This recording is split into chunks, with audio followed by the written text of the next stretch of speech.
Morning to all. Nursing management unit third में आज जो अपन डिस्कस करेंगे वो है implement nursing standards, policies, procedures and practice. यानी जो नर्सिंग स्टैंडर्ड्स हैं, जो भी नर्सिंग केयर दी जाती है उसको किस तरह से बनाया जाता है, किस तरह से मेंटेन किया जाएगा और किस तरह से इम्प्लीमेंट किया जाएगा during care of the patient, during hospital duties, community में, सब जगह। पॉलिसीज़ किस तरह से बनाई जाती है, कौन बनाता है, और जो पॉलिसीज़ को इम्प्लीमेंट किस तरह से किया जाता है, एंड प्रोसीजर्स की प्रोसीजर करते समय जो है किन चीज़ों का ध्यान रखना चाहिए, एंड नर्सिंग प्रैक्टिसेस, ये हम सब जो है अभी डिस्कस करेंगे। तो सबसे पहले जो है अपन डिस्कस करेंगे नर्सिंग स्टैंडर्ड्स। यानी नर्सिंग स्टैंडर्ड्स का मतलब है कि the care which is given by a nurse to the clients और अ पेशेंट और अ पर्सन, वो किस तरह से दिया जाता है प्रोफेशनली, स्किलफुली, जो ट्रेनिंग ली है उसके according step by step procedure किस तरह से किए जाते हैं, किस तरह से हमको प्रिकॉशंस रखने, इन्फेक्शन कंट्रोल जैसे है, proper positioning of the patient है, इक्विपमेंट्स कैसे यूज़ करने हैं, इन सब चीज़ों का ध्यान रखना है। तो nursing standards of care pertain to professional nursing activities that are demonstrated by the nurse through the nursing process. These involves assessment, diagnosis, outcome identification, planning, implementation and evaluation. तो जो अपन केयर देते हैं, केयर किसके base पे देते हैं? अपना nursing care plan के बेस पे देते हैं। तो नर्सिंग केयर प्लान में आपने देखा होगा कि अपन असेसमेंट, कि पेशेंट का पूरा कंडीशन असेस करते हैं कि उसको प्रॉब्लम्स क्या है, और जो भी प्रॉब्लम अपने को पता चलती है आफ्टर असेसमेंट, न्यूट्रिशनल असेसमेंट है, हाइजीन का असेसमेंट है, उसका फैमिली हिस्ट्री है, तो पर्सनल हिस्ट्री है, जितना भी प्रॉब्लम्स है उसका असेस करते हैं, पेशेंट कंडीशन असेस करते हैं। और पेशेंट कंडीशन असेस कर after the assessment of the patient we should know the problems of the patient, and after we know the problem of patient we should know about the problems, and these problems are called our nursing diagnosis, and we set the problems according priority wise ki which is the first priority which needs the care, immediate care of the patient, and priority wise we should give the number first priority, second priority, third priority, and provide the nursing care according to our predetermined or preset priorities. And the outcome identification planning, after knows the nursing diagnosis, we should plan how to give care the patient, how to provide the care to the patient, and after planning we should implement all the areas of planning, or all the criteria, or all the points, all the strategies which we have planned in planning. So we should implementation, like in a fever, a person who is suffering with a high body temperature, if we should plan for provide proper ventilation, then we open the windows, or open or switch on the ceiling fan, or give we plan for the cold compression or provide, then we should provide the ice packs. So these are the planning, and then implement, then and what evaluation, कि उसका अपन ने जो भी कुछ किया उसका result क्या आया, वेदर टेम्परेचर विल रिड्यूस और not. So all these are the care comes under the care assessment, diagnosis, outcome identification, planning, implementation and evaluation. The nursing process is the foundation of clinical decision making and encompasses all significant action taken by nurses in providing care to all consumers while nursing standard of professional performance. तो ये सब चीज़ें हैं, अपन ने study की है पहले भी नर्सिंग केयर प्लान क्या होता है, क्यों. तो नर्सिंग केयर प्लान के अकॉर्डिंग ही हम लोग एक स्टैंडर्ड केयर प्रोवाइड कराते हैं पेशेंट को. दैट इज़, तो ये जो है इंट्रोडक्शन पार्ट था नर्सिंग स्टैंडर्ड का. अगर अपन बात करते हैं डेफिनेशन की, तो स्टैंडर्ड में be defined as benchmark of achievement which is based on a desired level of excellence.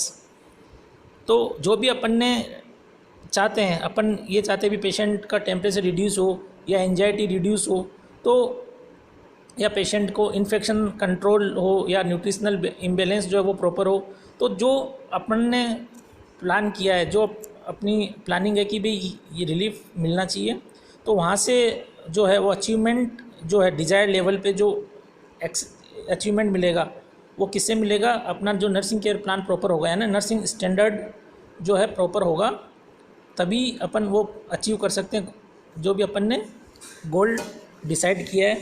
जैसे गोल में अपन डिसाइड करते हैं to reduce the body temperature, तो वो गोल अचीव कब होगा?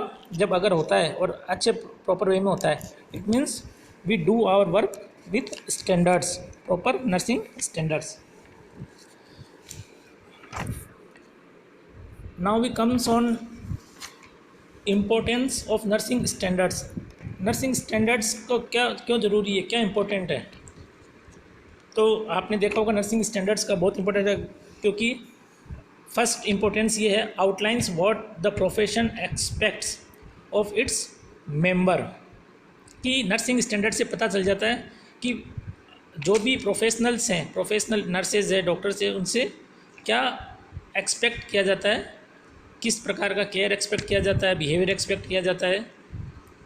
दूसरा है promotes guides and direct professional nursing practice, important for self assessment and evaluation of practice by employers, client and other stakeholders. Third importance जो है nursing standard का वो है provides nurses with a framework for developing competencies, यानी future को past present और future को ध्यान में रखते हुए जो है डेवलपमेंट किया जा सकता है। फोर्थ है aids in developing a better understanding and respect for the various and complementary roles that nurses have. तो ये कुछ इम्पोर्टेंस है, इम्पोर्टेंस ऑफ नर्सिंग स्टैंडर्ड्स, यानी अपन खुद को इम्प्रूव कर सकते हैं, स्किल इम्प्रूव कर सकते हैं, प्रैक्टिस को इम्प्रूव कर सकते हैं, ठीक है, सेल्फ असेसमेंट को इम्प्रूव कर सकते हैं। तो ये सब जो है इम्प्रूव इसका nursing importance of nursing standards है। Now we comes on standards of care. The levels of care are demonstrated through the nursing process. The nursing process is the foundation of clinical decision making and includes all significant actions taken by nurses in providing care to clients. Within these are the nursing responsibilities for diversity, safety, education, health promotion, treatment, self-care and planning for the continuity of care. Standards of care are important if a legal dispute arises over whether a nurse practiced appropriately in a particular case. तो standards of care के अंदर जो चीज़ें आती है वो है safety, education, health promotion, treatment, self care. तो ये सब चीज़ें जो है स्टैंडर्ड ऑफ केयर में आती है। और लीगली अगर कानूनी रूप से कुछ प्रॉब्लम होती है तो नर्स प्रैक्टिस जो है, अगर डॉक्यूमेंटेशन प्रॉपर है, काम सही से किया है, प्रैक्टिस सही है, तो वो वहाँ पे इसलिए दिया गया है कि standards of care are important if a legal dispute arises और whether a nurse practice appropriately in a particular case. Now we comes on policies and procedures. The joint commission requires nursing leaders to have defined policies and procedures.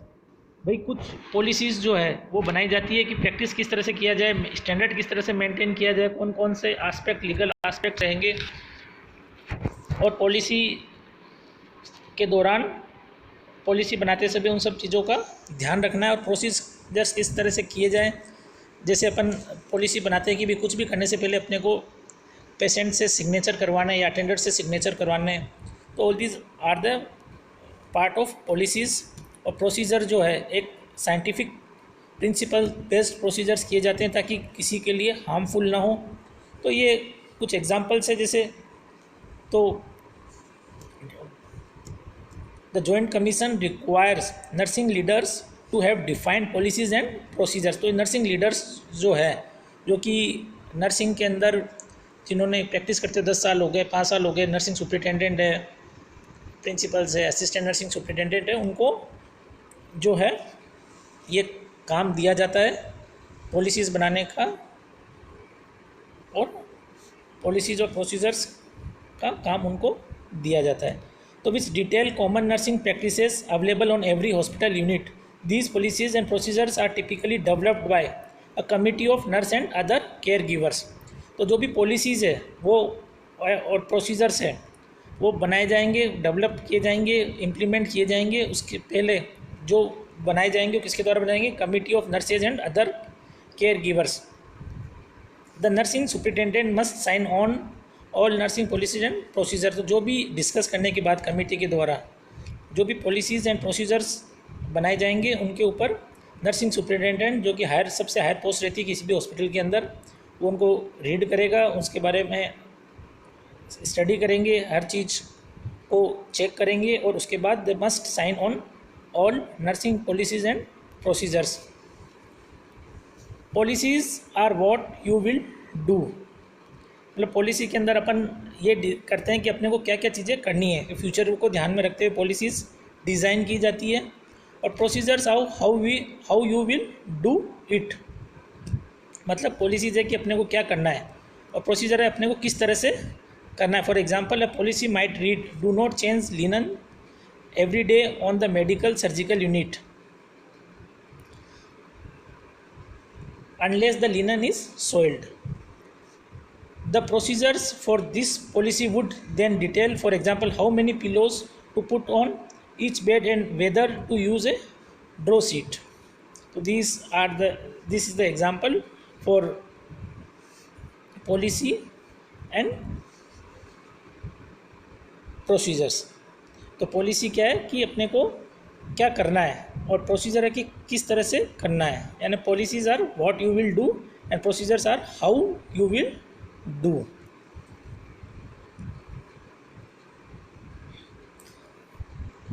Now comes on implementation of policies and strategies की policies को किस तरह से implement कर सकते हैं। तो all policies and strategies must be discussed with all managerial personnel and staff. जो भी पॉलिसी और स्ट्रेटजी बनाई है उसको सब हाई लेवल मैनेजर्स के साथ और सभी स्टाफ मेंबर्स के साथ डिस्कस किया जाएगा इम्प्लीमेंट करने से पहले। Managers must understand where and how they can implement their policies and strategies. Managers को ये चीज़ ध्यान में रखनी है कि किस तरह से इसको इम्प्लीमेंट प्रॉपर वे में कराया जाए। A plan of action must be devised for each department. अलग अलग डिपार्टमेंट के हिसाब से अलग अलग एक्शन प्लान जो है डिवाइड किया जाता है। जैसे आईसीयू के अंदर अलग रहेगा तो जनरल वार्ड में अलग रहेगा, फार्मेसी डिपार्टमेंट अलग रहेगा, तो इस तरह से अलग अलग तरह से बनाया जाता है। पॉलिसीज़, फोर्थ है policies and strategies must be reviewed regularly. जो भी पॉलिसीज़ बनाई है उनको टाइम पे उनको देखना जरूरी है, चेक करना जरूरी है कि वो प्रॉपर इम्प्लीमेंट हुए कि नहीं।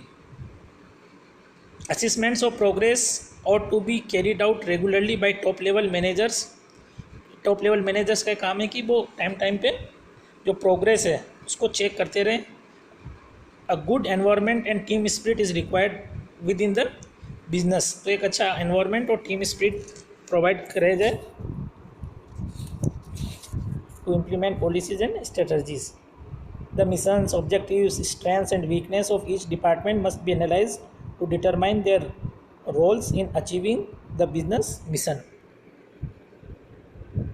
Next, the forecasting method develops a reliable picture of the business future environment. And last, a planning unit must be created to ensure that all plans are consistent and that policies and strategies are aimed at achieve the same mission and object. तो जो भी planning unit रहेगा वो ensure करेगा कि भाई जो भी अपने पॉलिसीज़ बनाई है और जो भी स्ट्रेटजीज बनाई है वो जो भी उन्होंने मिशन या जो भी ऑब्जेक्ट था, जो भी गोल था, वो उसको अचीव कर रहा है कि नहीं प्रॉपर वे के अंदर। Now we comes on importance of policies and strategies in the planning process. तो इसमें जो है फर्स्ट है importance They give mid-level and low-level managers a good idea of the future plans for each department in an organization. तो जो भी policies बनाई जाती है तो उसमें मिड लेवल मैनेजर्स और लो लेवल मैनेजर्स का रोल रहता है कि किस तरह से वो लोग उसके अंदर अपने गोल को अचीव करने के लिए, स्टैंडर्ड को मेंटेन करने के लिए, इम्प्रूव करने के लिए किस तरह से चेंजेस कर सकते हैं, तो वो किस तरह से फ्यूचर में वो मिस्टेक्स नहीं हो या और ज़्यादा अच्छे से काम हो सके. सेकंड है, a framework is created whereby plans and decisions are made.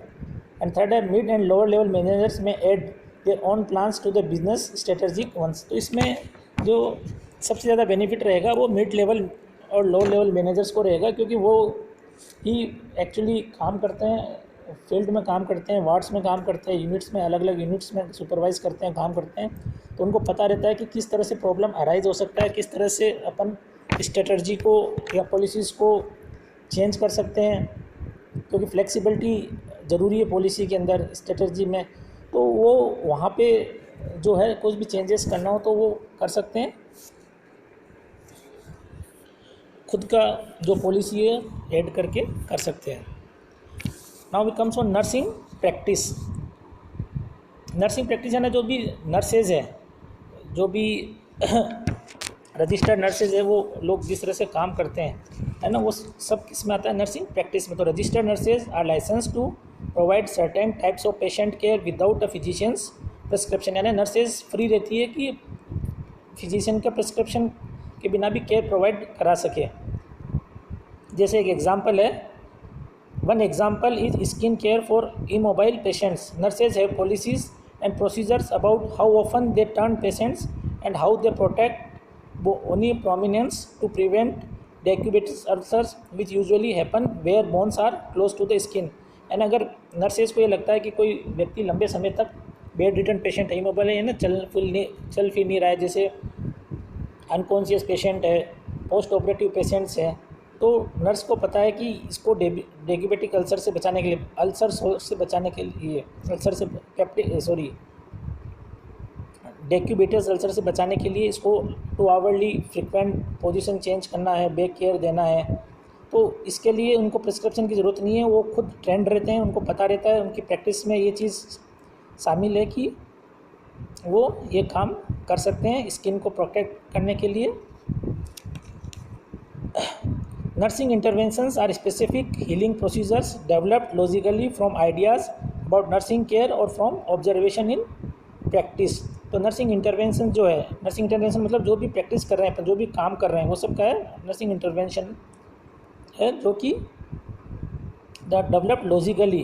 तो वो इसी डेवलप्ड लॉजिकली मतलब कि ज़रूरत के हिसाब से, पेशेंट की नीड के हिसाब से जो है तैयार किए गए हैं, जो कि हीलिंग प्रोसीजर में बहुत ही हेल्पफुल है. Even when patient care is dictated by physician's prescription, nurses often have to rely on nursing practice to carry out the order. मतलब अगर फिजिशियंस क्या करते हैं, डॉक्टर्स क्या करेंगे कि बोल देंगे कि इसको जो है आप मेडिकेशन प्रिस्क्राइब कर देंगे, लेकिन उन्होंने आईवी लिखा है तो आईवी अपन किस तरह से देंगे, मेडिकेट कौन सा लगेगा, सिरिंज कौन सा यूज़ होगा, किस तरह से अपने को काम करना है, तो वो सब जो काम है वो नर्स जो है डिसाइड करेगी कि कितने नंबर का कैनुला लेना है, किस तरह से साइट कौन सी रहेगी, और सिरिंज कितने ml की लेनी है, किस तरह से डोज क्या रहेगा. तो ये सब चीज़ें जो है वो नर्स करता है. तो नर्सिंग प्रैक्टिस का जो है बहुत इंपॉर्टेंस है, and nurses determine this practices themselves. यानी जो भी है फिजिशियन ऑर्डर के बाद किस तरह से वो काम करना है, वो सब डिपेंड करता है नर्सिंग प्रैक्टिस पे. So thank you very much. आज का क्लास यहीं ख़त्म हो रहा है.